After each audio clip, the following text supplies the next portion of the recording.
Holiday travel can really be difficult for people with overactive bladder.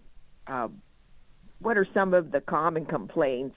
I guess stopping a lot. What can you say? Well, you're right. OAB is more common than you think as it affects 1 in 10 Americans, and that's over 30 million people. It can be very embarrassing, and what we find is that people really think it's a normal part of aging, but it's not. You asked about symptoms. What people will complain about is urgency, which is a strong, intense desire to go to the bathroom, frequency, which is going to the bathroom more often, more than 8 times in a day, and they may also have urinary incontinence or leaking episodes that occur after urgency. And what about during the holiday time? Well, yes, we're right now in the holiday season. And what I hear is that, people don't want to go on vacation. Don't want to visit relatives. They don't want to go any event unless they know where the bathroom is. They need to know that location of the bathroom. And this can be a real problem. I tell them to do things such as before they're going out, maybe plan their trip, like if they're in the car, and maybe stop every 2 to 4 hours to maybe use the bathroom. They also make sure they drink, but they may want to stop drinking a couple hours before, say, they go on that plane because they don't want to use the bathroom on the plane. They're not comfortable with that. There's also things they can do with their diet. There's certain irritants, caffeine in certain products, drinks, coffee, tea can irritate the bladder. Also, spicy foods can also be a problem.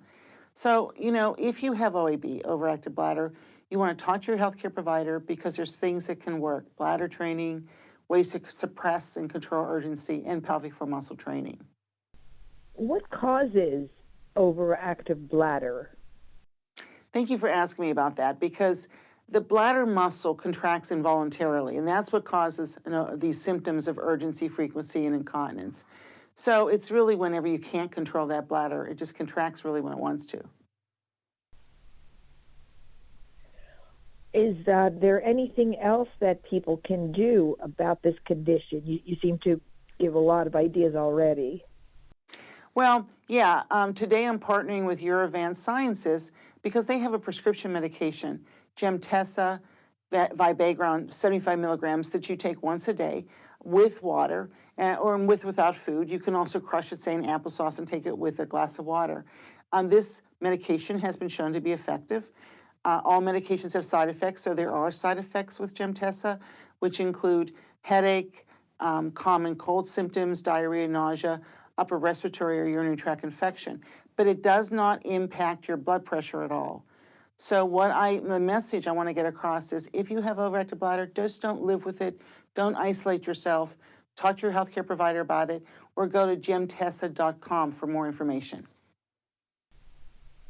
Okay, so I guess that's the major takeaway you'd want the audience to remember. Yeah, I want them to remember that, a lot of people have this problem. Overactive bladder is common. We see it in men and women. Seek help.